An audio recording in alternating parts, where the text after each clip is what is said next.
and welcome to Back to the Book. It's time to relax and enjoy some of the finest literature ever written in English. I'm excited tonight to be starting a new book, and we're going for one of the world's favourites, Pride and Prejudice by Jane Austen. So if you're sitting comfortably, I will begin. Chapter 1. It is a truth universally acknowledged that a single man in possession of a good fortune must be in want of a wife.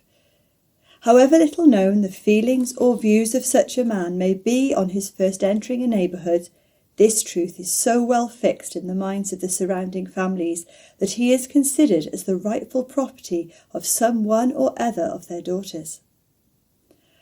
"My dear Mr. Bennet," said his lady to him one day, "have you heard that Netherfield Park is let at last?"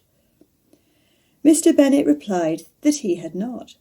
"But it is," returned she, "for Mrs. Long has just been here, and she told me all about it." Mr. Bennet made no answer. "Do you not want to know who has taken it?" cried his wife impatiently.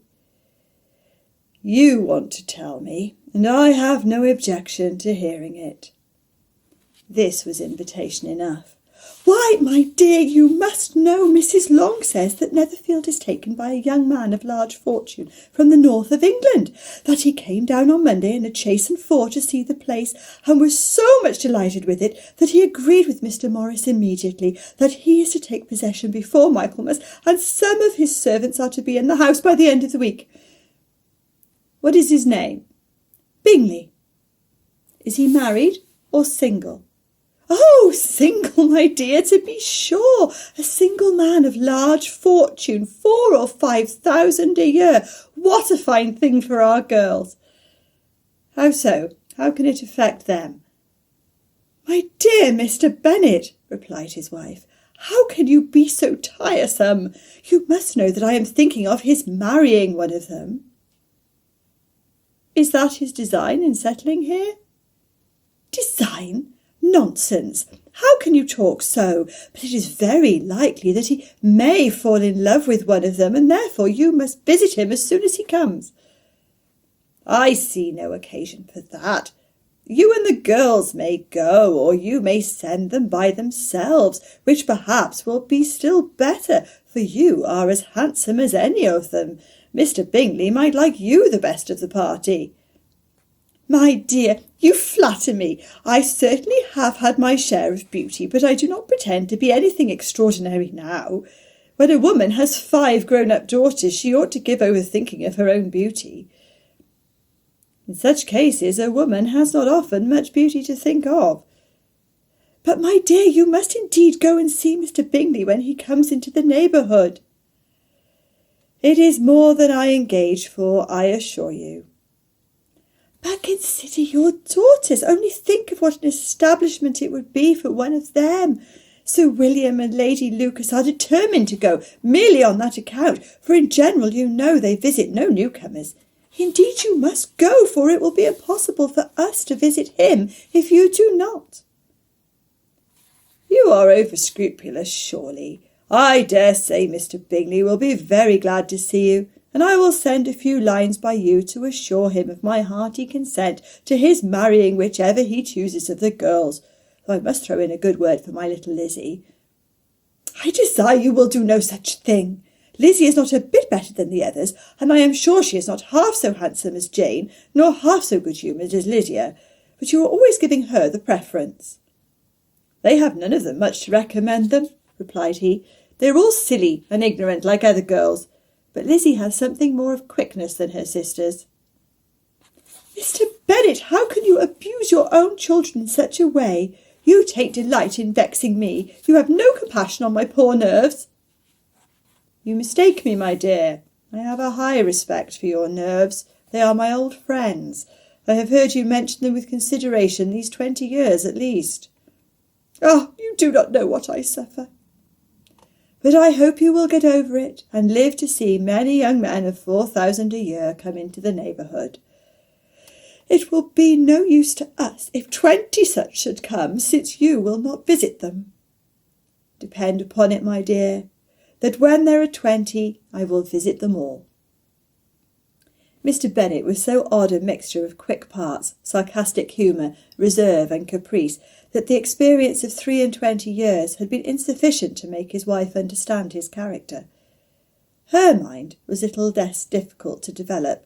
She was a woman of mean understanding, little information, and uncertain temper. When she was disconnected, she fancied herself nervous. The business of her life was to get her daughters married. Its solace was visiting and news. Mr. Bennet was among the earliest of those who waited on Mr. Bingley. He had always intended to visit him, though to the last always assuring his wife that he should not go. Until the evening after the visit was paid, she had no knowledge of it. It was then disclosed in the following manner. Observing his second daughter employed in trimming a hat, he suddenly addressed her with, "I hope Mr. Bingley will like it, Lizzie." "We are not in a way to know what Mr. Bingley likes," said her mother resentfully, "since we are not to visit." "But you forget, mamma," said Elizabeth, "that we shall meet him at the assemblies, and that Mrs. Long has promised to introduce him." "I do not believe Mrs. Long will do any such thing. She has 2 nieces of her own. She is a selfish, hypocritical woman, and I have no opinion of her." "No more have I," said Mr. Bennet, "and I am glad to find that you do not depend on her serving you." Mrs. Bennet deigned not to make any reply, but, unable to contain herself, began scolding one of her daughters. "Don't keep coughing so, Kitty, for heaven's sake. Have a little compassion on my nerves. You'll tear them to pieces." "Kitty has no discretion in her coughs," said her father. "She times them ill." "Do not cough for my own amusement," replied Kitty fretfully. "When is your next ball to be, Lizzie?" "To-morrow fortnight." "Aye, so it is," cried her mother, "and Mrs. Long does not come back till the day before, so it will be impossible for her to introduce him, for she will not know him herself." "Then, my dear, you may have the advantage of your friend, and introduce Mr. Bingley to her." "Impossible, Mr. Bennet, impossible. When I am not acquainted with him myself, how can you be so teasing?" "I honour your circumspection. A fortnight's acquaintance is certainly very little. One cannot know what a man really is by the end of a fortnight. But if we do not venture, somebody else will, and after all, Mrs. Long and her nieces must stand their chance, and therefore, as she will think it an act of kindness if you decline the office, I will take it on myself." The girls stared at their father. Mrs. Bennet said only, "Nonsense, nonsense." "What can be the meaning of that emphatic exclamation?" cried he. "Do you consider the forms of introduction, and the stress that is laid on them, as nonsense? I cannot quite agree with you there. What say you, Mary? For you are a young lady of deep reflection, I know, and read great books and make extracts." Mary wished to say something very sensible, but knew not how. "While Mary is adjusting her ideas," he continued, "let us return to Mr. Bingley." "I am sick of Mr. Bingley," cried his wife. "I am sorry to hear that. But why did you not tell me so before? If I had known much this morning, I certainly would not have called on him. It is very unlucky, but as I have actually paid the visit, we cannot now escape the acquaintance." The astonishment of the ladies was just what he wished, that of Mrs. Bennet perhaps surpassing the rest, though when the first tumult of joy was over, she began to declare that it was what she had expected all the while. "How good it was in you, my dear Mr. Bennet, but I knew I should persuade you at last. I was sure you loved your girls too well to neglect such an acquaintance. Well, how pleased I am, and it is such a good joke too, that you should have gone this morning and never said a word about it till now." "Now, Kitty, you may cough as much as you choose," said Mr. Bennet, and, as he spoke, he left the room, fatigued with the raptures of his wife. "What an excellent father you have, girls," she said, when the door was shut. "I do not know how you will ever make amends for his kindness, or me either, for that matter. At our time of life it is not so pleasant, I can tell you, to be making new acquaintance every day, but for your sakes we would do anything. Lydia, my love, though you are the youngest, I dare say Mr. Bingley will dance with you at the next ball." "Oh," said Lydia stoutly, "I am not afraid, for though I am the youngest, I am the tallest." The rest of the evening was spent in conjecturing how soon he would return Mr. Bennet's visit, and determining when they should ask him to dinner. Not all that Mrs. Bennet, however, with the assistance of her 5 daughters, could ask on the subject, was sufficient to draw from her husband any satisfactory description of Mr. Bingley. They attacked him in various ways, with barefaced questions, ingenious suppositions, and distant surmises, but he eluded the skill of them all, and they were at last obliged to accept the second-hand intelligence of their neighbour, Lady Lucas. Her report was highly favourable.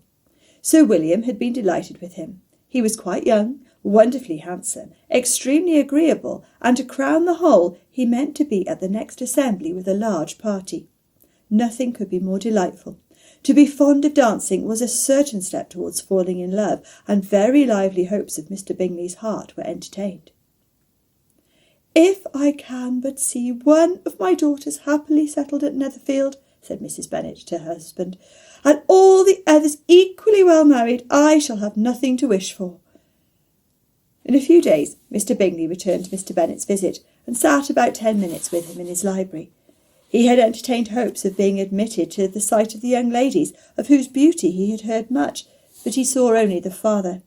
The ladies were somewhat more fortunate, for they had the advantage of ascertaining from an upper window that he wore a blue coat and rode a black horse.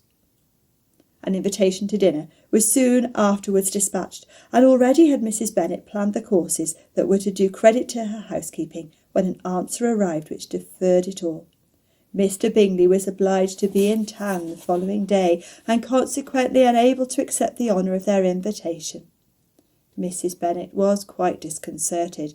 She could not imagine what business he could have in town so soon after his arrival in Hertfordshire, and she began to fear that he might be always flying about from one place to another, and never settled at Netherfield as he ought to be.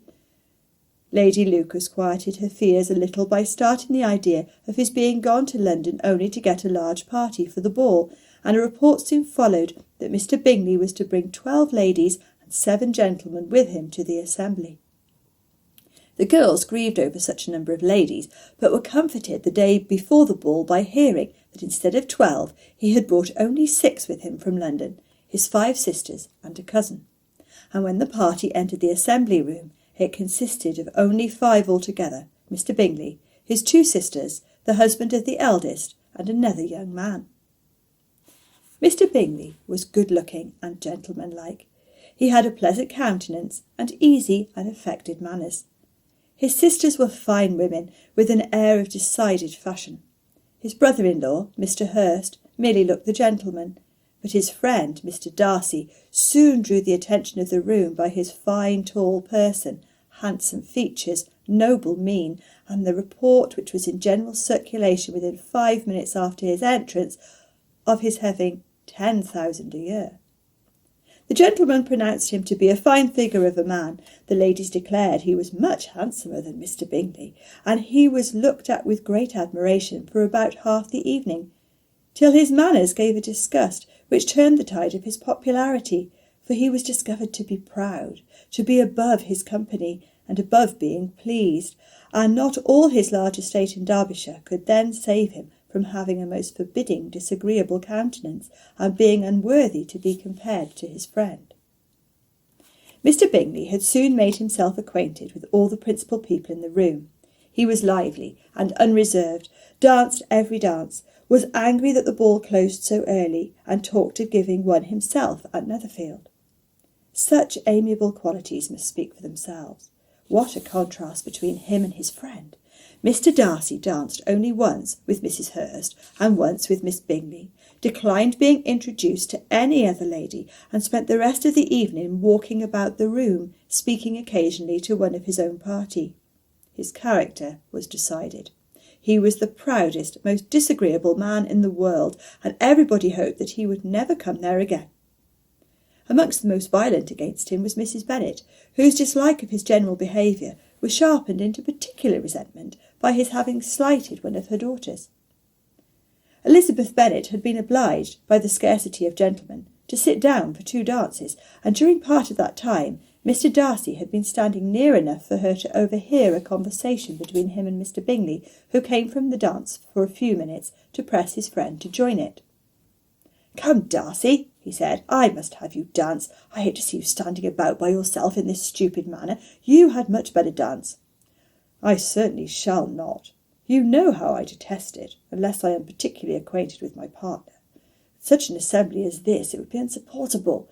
Your sisters are engaged, and there is not another woman in the room whom it would not be a punishment to me to stand up with." "I would not be so fastidious as you are," cried Bingley, "for a kingdom. Upon my honour, I never met with so many pleasant girls in my life as I have this evening, and there are several of them you see uncommonly pretty." "You are dancing with the only handsome girl in the room," said Mr. Darcy, looking at the eldest Miss Bennet. "Oh, she is the most beautiful creature I ever beheld. But there is one of her sisters sitting down just behind you, who is very pretty, and I dare say very agreeable. Do let me ask my partner to introduce you." "Which do you mean?" And turning round, he looked for a moment at Elizabeth, till catching her eye, he withdrew his own and coldly said, "She is tolerable, but not handsome enough to tempt me, and I am in no humour at present to give consequence to young ladies who are slighted by other men. You had better return to your partner and enjoy her smiles, for you are wasting your time with me." Mr. Bingley followed his advice. Mr. Darcy walked off, and Elizabeth remained with no very cordial feelings towards him. She told the story, however, with great spirit among her friends, for she had a lively, playful disposition, which delighted in anything ridiculous. The evening altogether passed off pleasantly to the whole family. Mrs. Bennet had seen her eldest daughter much admired by the Netherfield party. Mr. Bingley had danced with her twice, and she had been distinguished by his sisters. Jane was as much gratified by this as her mother could be, though in a quieter way. Elizabeth felt Jane's pleasure. Mary had heard herself mentioned to Miss Bingley as the most accomplished girl in the neighbourhood, and Catherine and Lydia had been fortunate enough to never be without partners, which was all that they had yet learnt to care for at a ball. They returned therefore in good spirits to Longbourn, the village where they lived, and of which they were the principal inhabitants. They found Mr. Bennet still up. With a book he was regardless of time, and on the present occasion he had a good deal of curiosity as to the event of an evening which had raised such splendid expectations. He had rather hoped that all his wife's views on the stranger would be disappointed, but he soon found that he had had a very different story to hear. "Oh, my dear Mr. Bennet," as she entered the room, "we have had a most delightful evening, a most excellent ball. I wish you had been there. Jane was so admired, nothing could be like it. Everybody said how well she looked, and Mr. Bingley thought her quite beautiful, and danced with her twice. Only think of that, my dear, he actually danced with her twice, and she was the only creature in the room that he asked a second time. First of all he asked Miss Lucas. I was so vexed to see him stand up with her, but however he did not admire her at all. Indeed, nobody can, you know, and he seemed quite struck with Jane as she was going down the dance. So he inquired who she was, and got introduced, and asked her for the next 2. Then the 2/3 he danced with Miss King, and the 2/4 with Maria Lucas, and the 2/5 with Jane again, and the 2/6 with Lizzie and the Bollinger."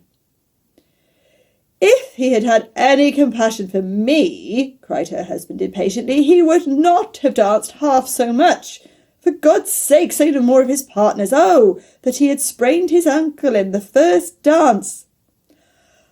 "Oh, my dear," continued Mrs. Bennet, "I am quite delighted with him. He is so excessively handsome, and his sister's a charming woman. I never in my life saw anything more elegant than their dresses. I dare say the lace upon Mrs. Hurst's gown—" Here she was interrupted again. Mr. Bennet protested against any description of finery. She was therefore obliged to seek another branch of the subject, and related, with much bitterness of spirit, and some exaggeration, the shocking rudeness of Mr. Darcy. "But I can assure you," she added, "that Lizzie does not lose much by not suiting his fancy, for he is a most disagreeable, horrid man, not at all worth pleasing. So high and so conceited that there was no enduring him. He walked here and he walked there, fancying himself so very great, not handsome enough to dance with. I wish you had been there, my dear, to have given him one of your set-downs. I quite detest the man." when Jane and Elizabeth were alone. The former, who had been cautious in her praise of Mr. Bingley before, expressed to her sister how very much she admired him. "He is just what a young man ought to be," she said. "Sensible, good-humoured, lively, and I never saw such happy manners, so much at ease, with such perfect good breeding." "He is also handsome," replied Elizabeth, "which a young man ought likewise to be if he possibly can. His character is thereby complete." "I was very much flattered by his asking me to dance a second time. I did not expect such a compliment." "Did you not? I did for you, and that is one great difference between us. Compliments always take you by surprise, and me never. What could be more natural than his asking you again? He could not help seeing that you were about 5 times as pretty as every other woman in the room. No thanks to his gallantry for that. Well, he certainly is very agreeable, and I give you leave to like him. You have liked many a stupider person." "Dear Lizzie." "Oh, you are a great deal too apt, you know, to like people in general. You never see a fault in anybody. All the world are good and agreeable in your eyes.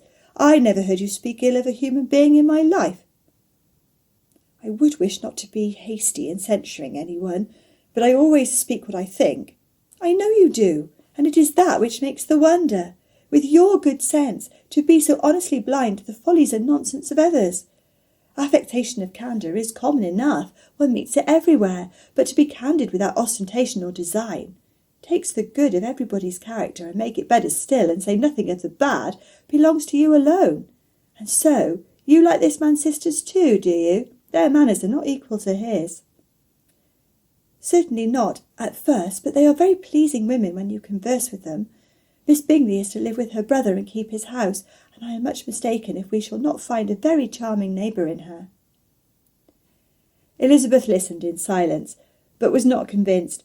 Their behaviour at the assembly had not been calculated to please in general, and with more quickness of observation and less pliancy of temper than her sister, and with a judgment too unassailed by any attention to herself, she was very little disposed to approve them. They were, in fact, very fine ladies, not deficient in good humour when they were pleased, nor in the power of being agreeable where they chose it, but proud and conceited.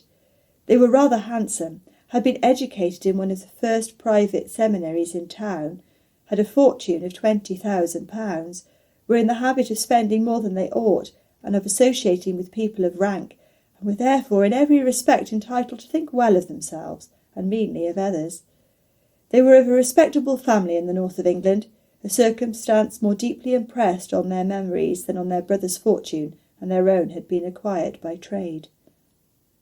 Mr. Bingley inherited property to the amount of nearly £100,000 from his father, who had intended to purchase an estate, but did not live to do it.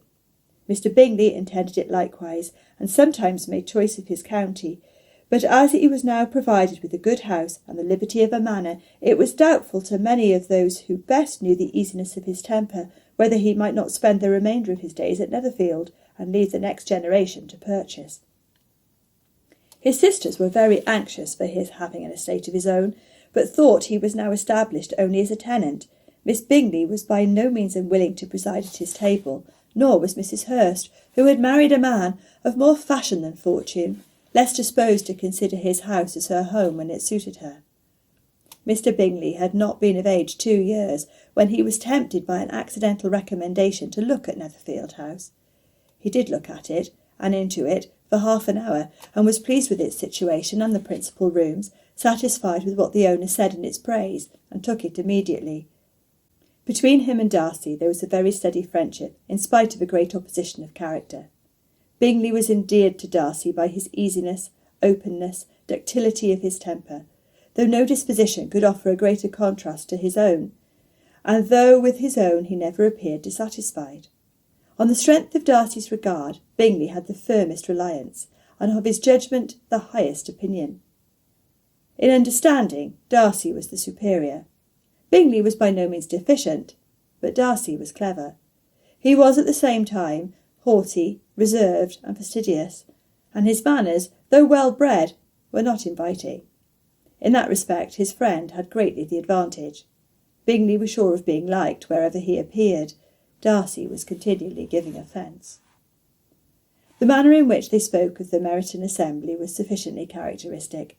Bingley had never met with pleasanter people or prettier girls in his life. Everybody had been most kind and attentive to him.